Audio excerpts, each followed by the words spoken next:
여러분 안녕하십니까. 지난주 단행된 검찰 고위 간부 인사를 놓고 정치권의 공방이 격화되고 있습니다. 민주당 등 야권에선 김건희 여사 수사 방탄용, 이재명 대표 등 야권 인사 수사를 본격화하기 위한 반경용이란 주장이 나오고 있고, 여당은 이번 인사를 빌미로 야권이 대통령 탄핵을 염두에 두고 특검법을 더 강하게 밀어붙이려 한다. 이것이 오히려 이재명 대표 사법 리스크 방탄용이라고 맞서고 있습니다. 오늘도 숨가쁘게 돌아가는 정치권 소식부터 사사건건 시작합니다.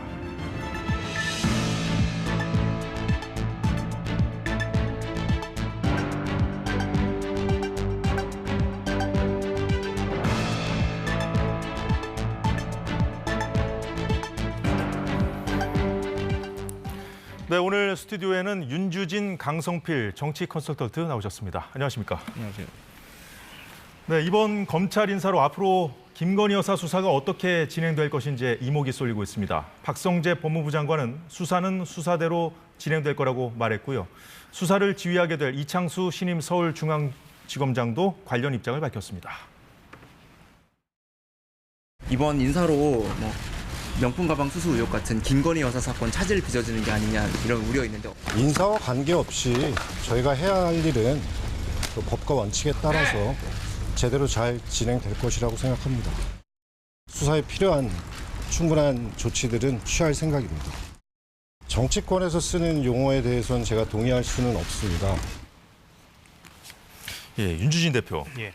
법과 원칙에 따라서 하겠다고 했고요. 예. 김건희 여사 소환 여부에 대한 질문도 나왔었는데 거기에 이제 필요한 충분한 조치들을 취할 거라고 했거든요. 어떻게 보셨습니까? 일단은 가장 이목이 집중된 것은 소환 여부였는데요. 그 중도에 이제 서울중앙지검장이 교체가 됐는데, 만약에 이 중앙지검장이 교체된 이후에 소환이 없을 것으로 만약에 예상이 된다면, 그렇다면은 상당히 세간으로부터 이 검찰 인사가 김건희 여사 소환을 막기 위한 인사 아니었냐라는 비판을 받기가 충분하기 때문에 현재로서는 제가 봤을 때도 이 법무부라든지 검찰 측에서는 소환을 원칙으로 한 상태에서 앞으로의 수사를 이어가지 않을까 이렇게 생각하고 있습니다. 그 소환하겠다는 뜻을 내비친 거로 그렇게 해석을 해도 된다는 말씀이시죠? 물론 무조건 소환해야 된다 이런 건 아니겠죠. 왜냐하면 먼저 혐의를 살펴보고 이것이 대면 조사를 해야 될 만큼 혐의가 중한 것인지, 아니면은 지난번처럼 서면 조사를 통해서도 얼마든지 혐의를 들여다볼 수 있는 것인지는 또 법과 원칙에 따라서 판단을 하겠죠. 근데 아무래도 제가 봤을 때는 소환을 배제하지는 않겠다. 즉 소환이 없다고 단정할 수는 없다라는 입장을 분명히 한 것으로 보입니다.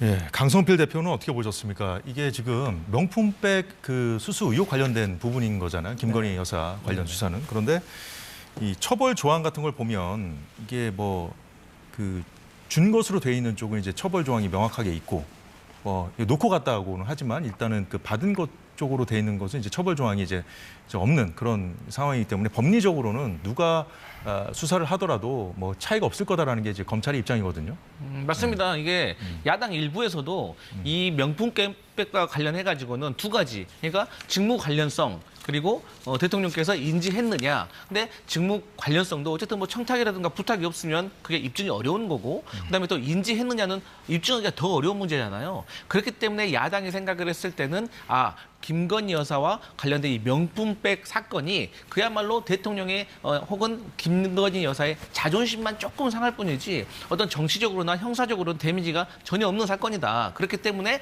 이거라도 빨리 털고 가야지 향후에 어떤 김건희 여사와 관련된 특검에 거부할 수 있는 명분이 될 수 있는 거 아니냐라고 저희는 생각을 했었는데, 지금 와서 1년에 벌어지고 있는 어떤 중앙지검의 어떤 인사라든지 이런 걸 보면 대통령께서는 김건희 여사를 소환조차 하지 말라는 거구나. 왜냐하면 야당이 듣기로는 검찰에서도 방금 제가 말씀드린 것과 같은 그 이유로 김건희 여사를 무혐의 처분하려고 했을 것이다. 하지만 국민들의 눈높이가 있고 총선에 민심이 있기 때문에 김건희 여사를 그래도 소환이라도 하는 모습을 보여야지 이원석 검찰총장이 어떤 조직의 존망과 어떤 본인의 업적을 위해서라도 이렇게 처리를 잘 하려고 했는데, 대통령실은 이조차도 납득할 수가 없다라고 해석할 수밖에 없는 상황인 거죠. 그래서 지금 강 대표 말씀대로 이게 초반에 만약에 조치를 취했다면 지금 같은 상황까지 몰리진 않았을 텐데라는 그 어떤 아쉬운 시각이랄까요? 그런 것이 이제 여권에서도 있거든요. 그런 상황에서 봤을 때, 자, 최재형 목사 그 소환 조사가 있었잖아요, 윤 대표. 예, 예. 근데 이 준 것으로 본인이 줬다고 이제 주장을 해왔지 않습니까? 맞습니다. 처벌 네. 조항이 분명히 있어요. 소환 조사가 이루어졌는데 그 원본 영상을 제출하는 거에 지금 제출하진 않았거든요. 예. 이 부분 어떻게 봐야 됩니까? 글쎄요, 최재형 목사가 정말로 이 사건의 진실이 규명이 되고 본인 말대로 이것이 무슨 뭐 농단에 가까운 그러한 스캔들이라면 왜 영상을 제출하지 않는지 이해가 안 되거든요. 오히려 이런 식의 최재형 목사의 이런 언론 플레이 같은 것들이 오히려 이 의혹을 정말 깔끔하게 진상을 규명하고 가리면 될 일인데 뭔가 정쟁화하고 계속 의구심을 키움으로써 불필요한 논란만 계속 만드는 그런 격이거든요. 저는 최재형 목사가 정말로 진정으로 이 사건이 잘 밝혀지길 원하는 것인지 아니면 이 국면이 장기화해서 결국에는 야권에 유리하도록 그렇게 만들고 싶은 것인지 그 정치적 의도를 상당히 의심할 수밖에 없다. 그런 상황입니다. 자, 강 대표는 이 부분 어떻게 보셨습니까? 그러니까 이제 최재형 목사는 그 영상을 자기가 가지고 있지 않고 그 보도했던 그 인터넷 언론에게 줬다는 거 아니겠어요? 그리고 그 언론의 대표는 최재형 목사가 청탁을 한 건 없지만 그 위에 뭐 많은 다른 분들이 뭐 선물을 주려고 뭐 기다렸다느니 아니면 뭐 그걸 들여다보면 다른 어떤 인사청탁이라든가 그런 게 있다고 주장을 하고 있는데 이런 거에 대해서 검찰의 수사를 믿지 못하겠다. 그래서 좀 고민을 하고 있다라는 뉘앙스로 지금 밝히고 있는데 그럼에도 불구하고 제 생각에는 제출해야 된다. 그래서 명명백백하게 우리가 검찰에게 일단 줘서 밝혀야 될 거 아니겠습니까? 그래서 이러한 부분은 앞으로 검찰이 어떤 소환을 해서 조사하는 과정에서 좀 해결되지 않을까 그렇게 보고 있습니다. 네, 이창수 중앙지검장 친윤 검사라는 호칭에는 강한 반감을 나타냈습니다. 보셨다시피요. 정치권에서 쓰는 용어다. 예, 이 발언 어떻게 해석을 해야 될까요? 당연히 현직 검사로서 공직자로서는 뭐 우리가 정치권에서 쓰는 뭐 친윤, 친명 이런 표현에 당연히 동의해서도 안 되고 또 우리도 그렇게 평가해서도 안 되는 겁니다. 다만 본인에게 지금 주어져 있는 그런 친윤 프레임이 상당히 좀 부담스럽겠죠. 왜냐하면 앞으로 어떠한 수사를 이어나가더라도 정치적인 의심을 받을 수밖에 없으니까요. 그렇기 때문에 상당히 강하게 먼저 선을 그은 것으로 보입니다. 야권의 프레임 공격이다. 그렇습니다. 하지만 우리가 봤을 때 이번 인사는 이미 오래전부터 좀 예상됐던 검찰 인사였다고 해요. 따라서 이것을 뭐 친윤이냐 반윤이냐 뭐 이런 식의 프레임보다도 앞으로 서울중앙지검이 엄정하게 객관적으로 수사를 했으면 좋겠다라는 희망사항을 밝히는 것이 맞지 아직 결과를 보지 않은 상태에서 뭐 친윤 검사다 이런 식으로 단정을 짓는 것은 오히려 수사에 방해가 될 수 있다라고 생각이 됩니다. 예, 뭐 검찰 인사를 하루 앞둔 상황에서 친문재인계 이 인사들이 이 중앙지검장에 대해서 이 과거에 이제 수사했던 전주지검에서 그렇죠. 예, 그걸 미리 좀 여론전을 펴기도 했었어요. 그런 상황인데 그 지금 윤 대표 얘기는 이런 친윤 검사 같은 건 이제 일종의 어떤 프레임이다 이렇게 얘기를 하셨거든요. 어떻게 보십니까? 맞습니다. 사실 뭐 친윤, 비윤, 뭐 검사들 중에서는 사실 조금 친윤, 비윤이라는 것은 그렇게 적절한 용어는 아니죠. 하지만 뭐 어느 조직이라든지 뭐 일반 회사도 누구 라인은 있기 마련이에요. 근데 이제 검사로서, 공직자로서 본인이 친윤 검사라는 말을 듣지 않을 수 있는 기회는 아직 열려 있다. 그러니까 쉽게 말해서 김건희 여사와 관련된 수사에 대해서 국민들이 납득할 수 있게 야당이 봐도 공정하구나라고 할 수 있게 하는 것이 지금 본인의 친윤이라는 이미지를 벗는 것이다. 예를 들어서 일반인들은 이 수사를 받잖아요. 피해자가 되거나 뭐 용의자가 되면 일단 압수수색을 통해서 휴대폰을 제출하게 돼 있습니다. 그럼 제출하면 그 휴대폰을 포렌식해서 분석을 한 다음에 그 분석한 결과를 가지고 소환을 해가지고 조사를 받잖아요. 그렇게 해서 이제 수사의 조각이 마무리가 되는 건데 김건희 여사와 관련해가지고는 지금 과거에 검찰이 소환을 하려고 했는데 소환에 응하지 않았다는 말도 있어요. 그렇기 때문에 저는 민주당 쪽에서 하는 맞습니다. 그러니까 그런 말의 보도가 있고 말이 있는 겁니다. 정확히 확인되지 않았지만 근데 과거의 일은 과거의 일입니다. 본인이 이제 중앙지검장이기 때문에 본인이 정정당당하게 소환을 해서 수사를 해서 국민들 앞에 납득할 수 있는 결과를 내놓으면 누가 친윤이라고 하겠습니까? 그래서 그건 별 걱정할 일은 아닌 것 같다. 이런 말씀 드리겠습니다. 예, 잘 들었습니다. 오늘 민주당은 검찰 인사를 재차 비판한 동시에 이 최상병 특검법 수용하라는 압박을 이어갔습니다. 국방의 의무를 다하던 청년이 숨졌는데 죽음의 진상을 밝히고 외압의 실체를 밝히자는 것이 그렇게 과한 요구입니까? 우리 국민이 바라는 것은 공정과 상식을 실천하는 대통령이지 배우자의 주가 조작 의혹, 명품백 상납, 고속도로 특혜 의혹을 감추기 위해 검찰 수사 라인을 갈아치우고 특검을 거부하는 불공정한 대통령이 아닙니다. 예, 이런 상황과 관련해서 홍준표 대구시장이 SNS에 올린 글이 언론의 주목을 받았습니다. 자기 자리를 유지하겠다고 하이에나 떼들에게 자기 여자를 내던지겠냐. 방탄이 아니라 상남자의 도리다. 이런 글을 올렸습니다. 그런데 이를 두고 여러 가지 얘기들이 나오자 오늘은 윤석열 대통령을 옹호한 건 탄핵을 막자는 거다. 이런 글을 다시금 올렸습니다. 자, 윤 대표. 예. 이 글 보면서 좀 계속 얘기해보죠. 예. 홍준표 시장이 오늘 올린 글처럼 실제로 민주당을 비롯한 야권에서는 김건희 여사 문제도 있습니다만 최상병 특검법 여러 가지를 거론하면서 탄핵을 좀 빈번하게 입에 올리고 있거든요. 예. 그러니까 홍준표 시장이 말은 이거죠. 우리 진영, 보수 진영에서부터 먼저 괴멸하기 시작하면은 이 괴멸의 도미노는 끝도 없을 것이다. 이러한 이제 정치적 우려인데요. 사실 홍 시장의 말은 저는 반은 맞고 반은 틀렸다고 생각을 합니다. 왜냐하면 이것이 과연 막는다고 막아질 것이냐라고 하는 이제 근본적인 질문을 해야 돼요. 네. 우리가 최상병 특검 문제라든지 김건희 여사의 문제에 대해서 국민의힘이 절대 어떠한 것도 진상규명에 동의할 수 없다라고 해봐야 국민 여론이 나빠지게 되면은 오히려 더 큰 화를 가져올 수가 있겠죠. 그런 점에서는 홍 시장의 지적이 어느 정도는 맞지 않는 부분이 있습니다만 다만 이 특검을 무조건적으로 수용해야 된다라는 입장도 사실은 위험할 수가 있어요. 왜냐하면 이 특검이라고 하는 것이 다 같은 특검이 아닙니다. 이 특검 안에 이 특검의 수사의 대상이 되는 범위가 어디까지냐에 따라서는 이 특검이 정말 올바른 생산적인 특검이 될 수도 있고 아니면 정말 정쟁을 극단화하는 그러한 정치 특검이 될 수도 있거든요. 그런 점에서는 홍 시장의 지적대로 이 특검의 디테일에 주목해야 된다. 그래서 이 특검이 자칫 정권 전체를 수렁에 빠뜨리는 그러한 무소불위의 정치 특검이 되지 않도록 국민의힘이 조금 더 좀 신중할 필요가 있다. 그 정도의 차원으로 받아들일 수 있을 것 같습니다. 이번 검찰 인사가 있기 전에 상황을 보면 야권이 이제 최상병 특검법 등을 고리로 해서 총 공세를 펴고 있는 상황이었어요. 예. 김건희 여사 이슈도 계속 제기를 하는 상황이었고 지금 이 홍준표 시장의 글을 그런 맥락에서 좀 보면 좀 대통령과 야권의 대치 상황을 좀 어떻게 보면 좀 적나라하게 비유한 측면도 있다 이런 평가도 있거든요. 예. 김건희 여사 이슈를 고리로 한 그 야권의 공세, 상남자의 도리라고 표현한 그 부분을 네. 야권을 겨냥한 어떤 역공 차원에서 어떤 검찰 인사를 그 야권에 대한 공사에 맞선 어떤 재정비 이런 평가도 있거든요. 그 차원에서 보면 어떨까요? 홍 시장의 말씀은 여당으로서 집권 여당이라는 것이 무엇입니까? 대통령을 후보로 만들어서 선출시켜가지고 국민 앞에 당당히 내보인 것이거든요.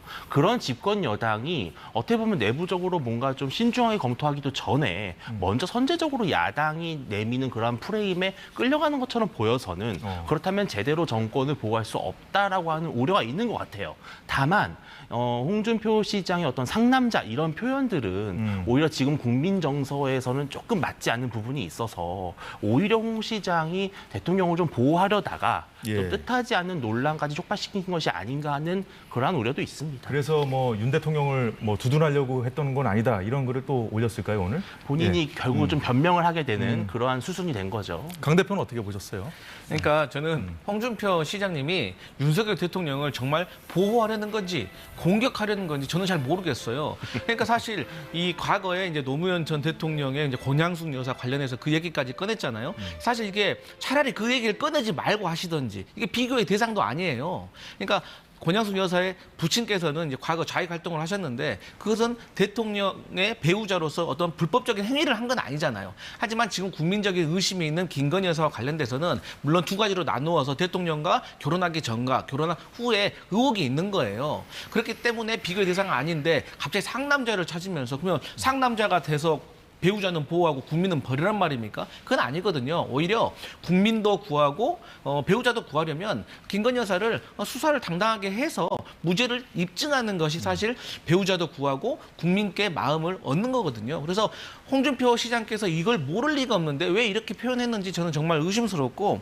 나중에 정책이 좋아서가 아니라 탄핵 사태 재발을 막자라고 했는데 탄핵이라는 건요. 정치권이 하는 게 아닙니다. 그러니까 어떠한 법률적인 위반이 일어났을 때 또 법률 위반이 막 일어났다고 해서 무조건 탄핵하는 것도 아니잖아요. 국민이 하는 거예요. 거기에 정치권은 도구로 이용되는 건데 어쨌든 최근에 홍준표 시장께서 뭐 윤석열 대통령만 빼고 다 저격한다라는 말에 조금 더 반응을 하신 건지 이번에는 결국에는 결론적으로는 윤석열 대통령까지 좀 불편한 상황에 빠지게 한 것이 아닌가 그렇게 해석합니다.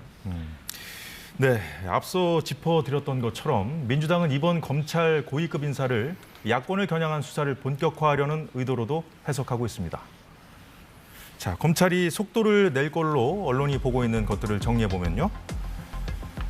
문 전 대통령 전 사위 특별 채용, 이건 전주지검장이 서울중앙지검장으로 왔기 때문에 그 이첩될 거다라는 얘기가 나오고 있고, 민주당 전당대회 돈봉투 사건, 선거를 앞두고 좀 속도 조절을 좀 했었죠. 이게 선거가 끝나고 나서 총선 이후에 출석 요청을 했다는 보도가 있었습니다. 민주당 해당 의원들에게. 그 쌍방울 대북 송금 사건은 지금 현재 그 이화영 전 부지사에 대한 재판이 진행 중에 있고요. 이제 다음 달에 이 전 부지사 선고가 나면 이재명 대표에 대한 기소 여부라든가 추가 수사 여부가 결정될 걸로 보이고 있는 그런 상황인데, 이 역시 이 중앙지검장 이제 수원지검에 있을 때 수사를 했던 부분입니다. 경기도 법인카드 이용 이 건도 이제 이재명 대표와 관여 여부 등을 추가 수사할 것으로 전망되고 있는 그런 상황이고요. 자, 윤주진 대표. 예. 어떻게 보십니까? 이번 검찰 인사 이후에 이런 수사들이 좀 속도를 낼 걸로 보시는지요? 이번 검찰 인사로 인해서 속도를 내게 된다 안 된다가 아니라 사실은 인사와 관계없이 속도를 냈어야 될 수사들이에요. 그동안 지금 이 정부가 출범한 지 이제 만 2년이 지났습니다. 그리고 지금 나와 있는 이 모든 사건들은 사실은 그 전에 있었던 사건들입니다. 그렇죠. 근데 정부가 출범한 이후에 무슨 뭐 검찰공화국이다, 검찰이 뭐 수십 번 수백 번 압수수색을 했다고 하지만 실질적으로는 이재명 대표 측의 아주 고의적인 재판 지연이라든지 또 수사에 대한 되게 비협조적인 태도, 또 선거를 핑계로 삼아서 뭐 재판을 불출석한다든지요, 또 뭐 단식, 이러한 여러 가지 사건들 때문에 실은 당연히 있었어야 될 수사들이 이루어지지 않았던 것이 맞습니다. 그렇기 때문에 저는 이번 지검장 인사가 누가 됐든 언제 됐든 간에 관계없이 이재명 대표 입장에서도 빨리 사법 리스크 뭐 털 수 있으면 터는 게 좋지 않겠습니까? 그런 의미에서 저는 빨리 속도를 내서 좀 이 사안들에 대해서 진실을 좀 국민들이 빨리 알았으면 좋겠다고 생각을 합니다. 자, 이재명 대표 건뿐만 아니라 우리가 앞에서 봤듯이 지금 보통 이제 기자들도 이제 대선이 끝나고 나면 이제 정치부 기자들이 바빴다가 사회부 기자, 법조 기자들이 바빠지는데 이번에 정권 바뀌고 나서는 뭐 크게 뭐 그런 일은 과거에 비해서는 좀 없었거든요. 그래서 어떻게 보십니까? 앞으로 좀 이제 검찰 인사를 재정비한 상황에서 앞으로 어떤 일들이 벌어질지. 그러니까 이제 저는 그렇습니다. 개인적으로 아니 뭐 야당의 수사든 여당의 수사든 대통령과 관련된 수사든 검찰이 짜여진 일정에 의해서 의심받지 않고 그대로만 하면 되는 거예요. 그런데 이 검찰이 마치 완급 조절을 하는 듯한 느낌을 받기 때문에 편파 수사다라는 어떤 의심을 받게 되는 거거든요. 그러니까 예를 들어서 지금 쌍방울 대북 송금이라든지 아니면 경기도 법인카드 유용 같은 경우는 전혀 수사에 지체함이 없는 것 같아요. 빨리빨리 진행되고 있어요. 그런데 이제 뭐 과거 뭐 문 전 대통령 사위 특별 채용이라든지 민주당 전당대회 돈봉투, 그러니까 이 돈봉투 같은 경우는 아무래도 대상이 국회의원이기 때문에 소환에 불응하시는 분도 있다고 해요. 근데 저는 이것도 민주당 의원들이 적극적으로 협조를 해가지고 여당이든 야당이든 대통령이든 다 수사를 형평성 있게 다 해야 된다. 사실 이번 총선에서 조국 혁신당이 돌풍을 일으킨 이유가 간단해요. 조국 대표가 죄가 없다는 게 아니에요. 조국 대표도 마찬가지고 조국 대표의 배우자도 어쨌든 감옥도 다녀왔는데 과연 그만큼 김건희 여사도 형평성에 맞게 소환해서 수사라도 했느냐라는 거에 대한 반발 심리가 작용한 거거든요. 그래서 저는 여당이든 야당이든 대통령실이든 모두 수사를 원칙대로 좀 했으면 좋겠다. 그렇게 말씀드리고 싶습니다. 사실 윤 대표 아까 말씀하셨지만 여당 지지층, 그러니까 전통적인 보수 지지층 사이에서는 윤석열 검찰이 지난 2년 동안 한 게 뭐냐 하는 불만이 좀 크지 않습니까, 사실? 그래서 그런 여론을 좀 대변하는 듯한 입장을 김민전 당선인이 냈거든요. 그래서 언론에서 지금 주목을 하고 있는데 보면서 이어가도록 하겠습니다. 너무 굼뜬 수사로 지연되는 정의에 적지 않은 국민이, 여기서 보수층 지지자들이 보통 여기에 많이 포함되어 계시겠죠. 답답하다 못해 냉소적이 되는 것도 사실이다. 김정숙 여사, 김혜경 여사, 얼마 전에 이 페이스북 글 말고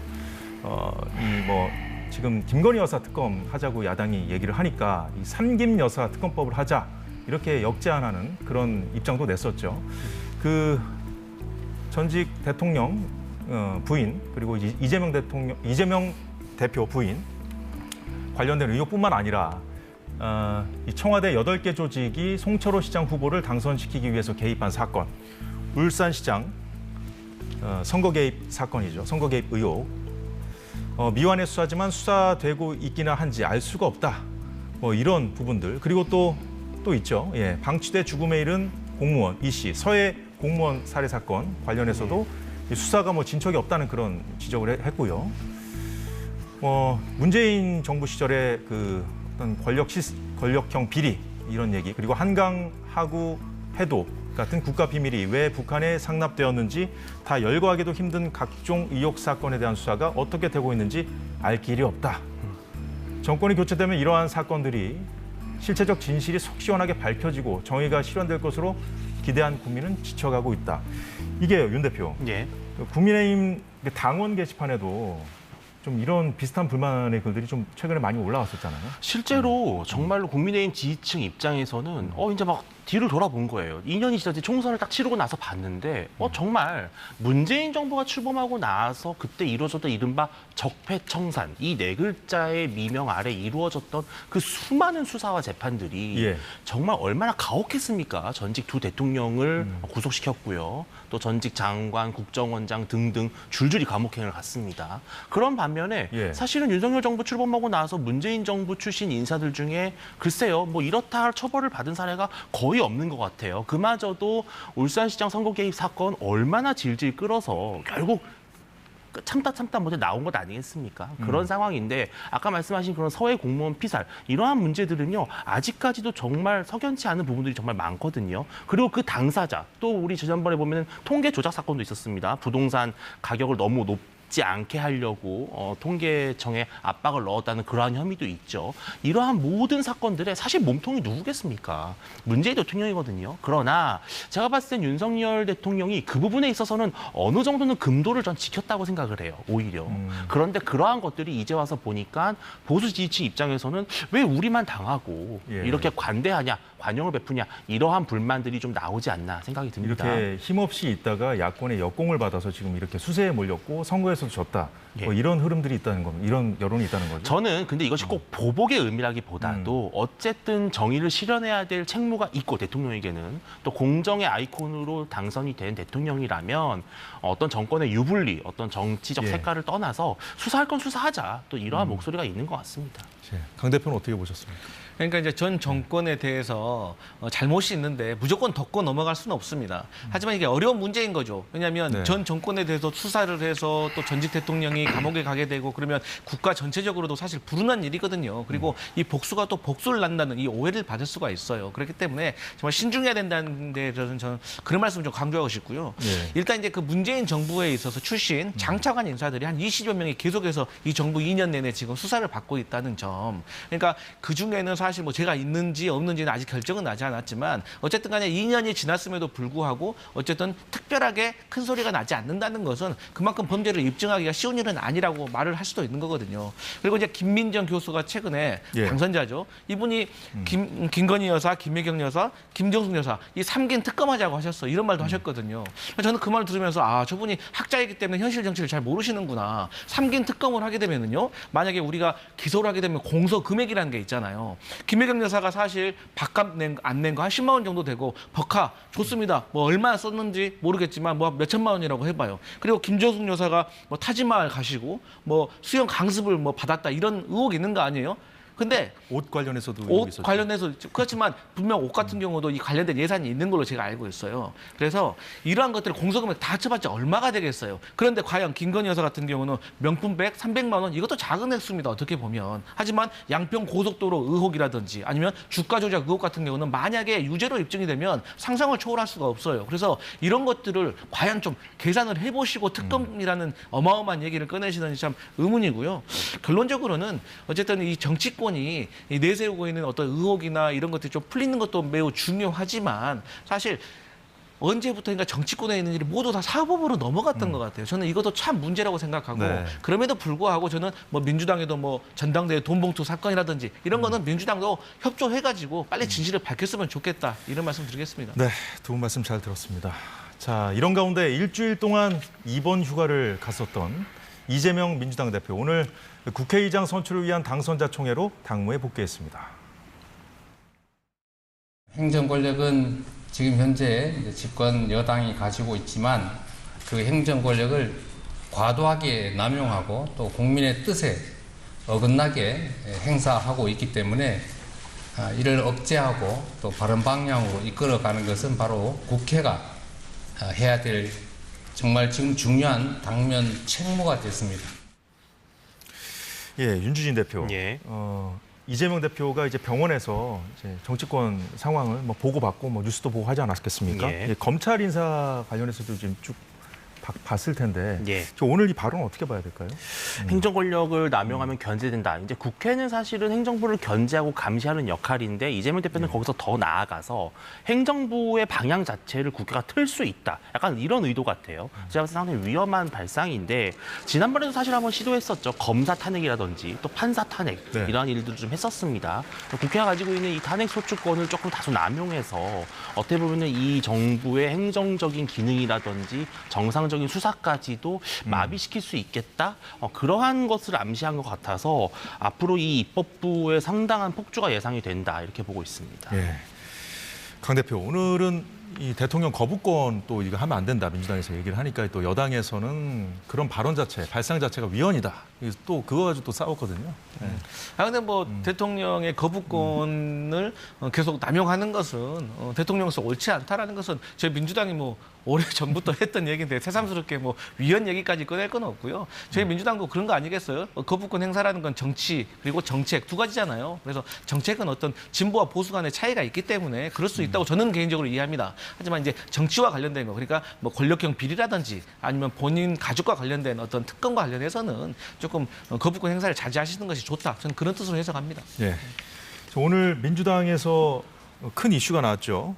민주당 당선인들이 모여서 차기 국회의장 누가 할 것인가 이제 선출을 했는데 추미애 당선인이 아니라 우원식 의원이 됐습니다. 그래서 언론들은 대이변이라고까지 표현하고 있는데 그동안 어차피 국회의장은 추미애, 네. 어국추인가요? 네, 어이추. 네. 네, 그런 말이 나올 정도였는데 네.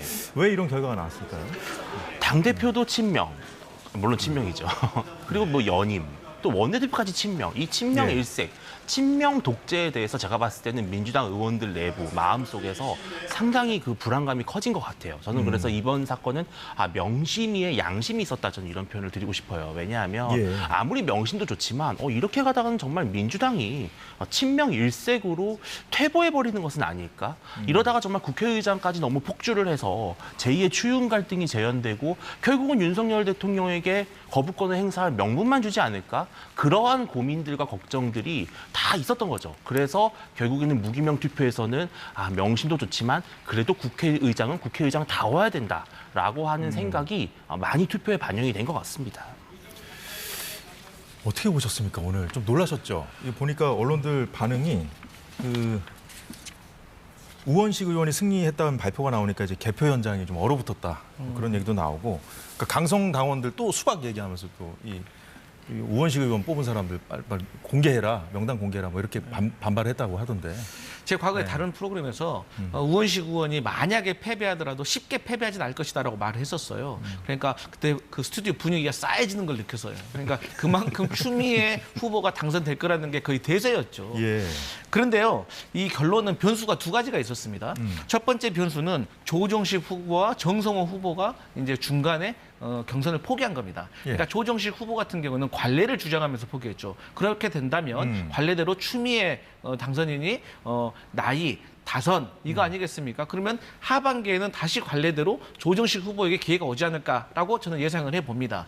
그리고 정성호 후보 같은 경우는 어떻든 뭐 석연치 않은 이유로 어쨌든 포기를 했습니다. 근데 그 표가 어디로 갔을까? 그러니까 조정식 후보는 확실하게 추미애 후보를 지지를 했지만 정성호 후보는 그러지 않았다. 그래서 정성호 후보의 표는 아마도 우원식 후보에게 가지 않았을까. 그리고 조정식 후보의 표는 추미애에게 완벽하게 화학적 결합이 되지 않았다고 예상을 하고요. 그다음 두 번째로는 이 강성 당원입니다. 그러니까 예. 강성 당원들이 뽑는 국회의장이라는 여론조사까지 이렇게 홍보를 했거든요. 그러니까 이게 착시 효과가 일어난 거죠. 하지만 당원은 이번 선거에서 밝혀졌듯이 국회의원들이 뽑는 겁니다. 예. 그래서 이제 표 분석을 해보면 제가 캠프하고 통화를 해보면 네. 결론은 초선 의원들이 한 70여 명 되는데 이분들은 추미애 당선인을 선택한 것 같습니다. 하지만 3.3 사선의 어떤 중진들은 네. 아무래도 우원식 후보를 선택한 것 같고 이게 구도와 개인기 두 개로 결정이 나는데 이번 선거는 확실히 원내대표 선거처럼 개인기가 발동을 했다. 그래서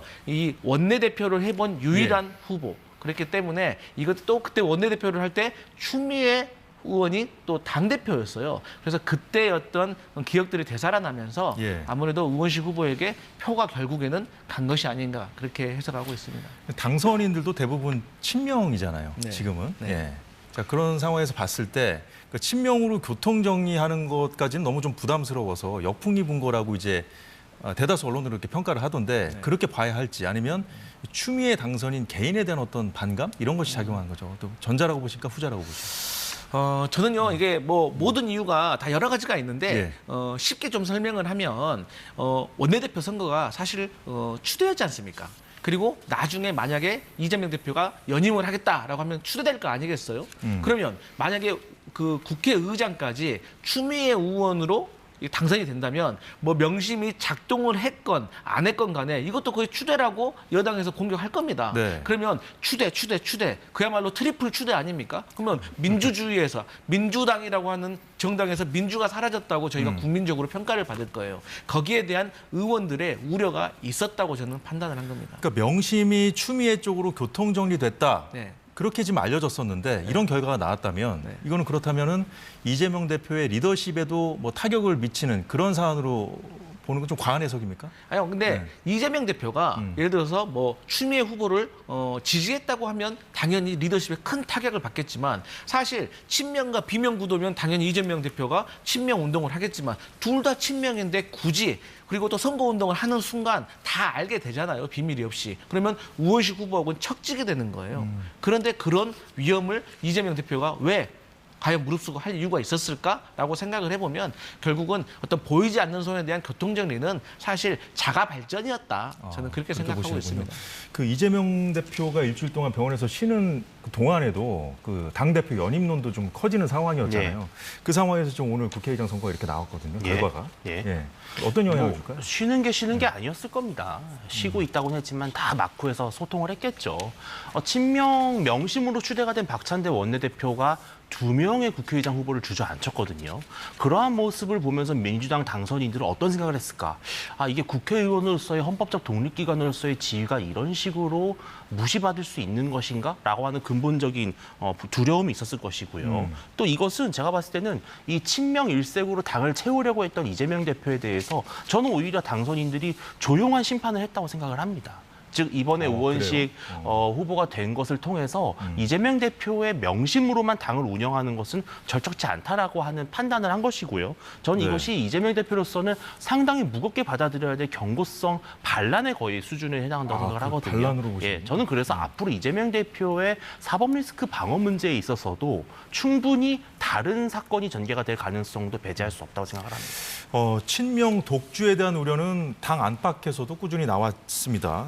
저 두 가지 그 지적을 좀 볼 건데요. 광운대 진중권 교수하고 또 민주당의 원로인 유인태 전 국회 사무총장이 입장을 낸 게 있는데요. 이제 화면 띄워주시죠. 예, 진중권 교수.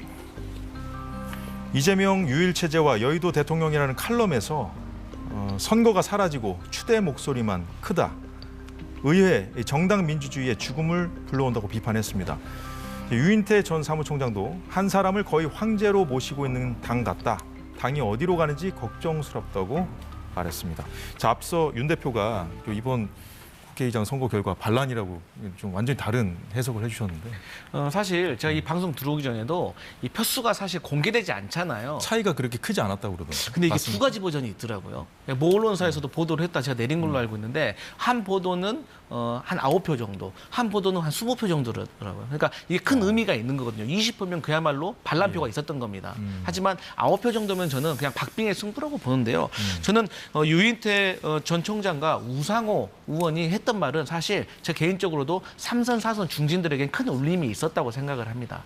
근데 예. 저는 개인적으로 이제 표로 계산을 한번 해보면 이 추미애 후보 같은 경우는 사실 최근에 전 문재인 정권에 대한 조금 서운함이 있었잖아요. 그렇기 때문에 민주당 내에 있는 친노, 친문 인사들은 사실 우원식 의원을 지지했을 거로 저는 개인적으로 예상을 해봅니다. 그 표가 최소한 30표는 될 거고 우원식 후보도 최초에 출마를 할 때 표 계산을 한번 해봤다고 해요. 그때 본인이 한 5, 60표는 가지고 시작을 했다고 합니다. 그러니까 최소한 이 국회의장에 당선이 되려면 80표를 넘겨야 되는데 이 나머지 30표 정도는 결선으로 가서 뒤집으려고 했는데 아무래도 앞서 말씀드렸지만 조정식 후보와 어떤 정성호 후보의 표가 상당 부분 구도적으로 우원식 후보에게 몰린 것이 아닌가. 그런 몰리게 된 데 기인한 이유는 앞서 설명하셨지만 유인태 총장이라든지 뭐 우상호 의원 같은 분들의 어떤 쓴소리가 많이 작용을 하지 않았을까. 그리고 오히려 강성 지지자들의 어떤 활발한 홍도 활동이 오히려 조금 걱정을 좀 크게 만든 측면이 있다. 저는 그렇게 해석합니다. 오늘 뭐 당선자 총회 뒷얘기는 이제 언론 보도를 통해서 추가로 또 나오지 않을까 싶은데요. 자, 윤 대표. 예. 사실 그 국민의힘 쪽에서는 네. 추미애 당선인이 되는 게 유리하다. 뭐 제가 이런 그렇게 얘기 말씀드렸었죠. 나왔었잖아요. 아, 그렇죠. 예.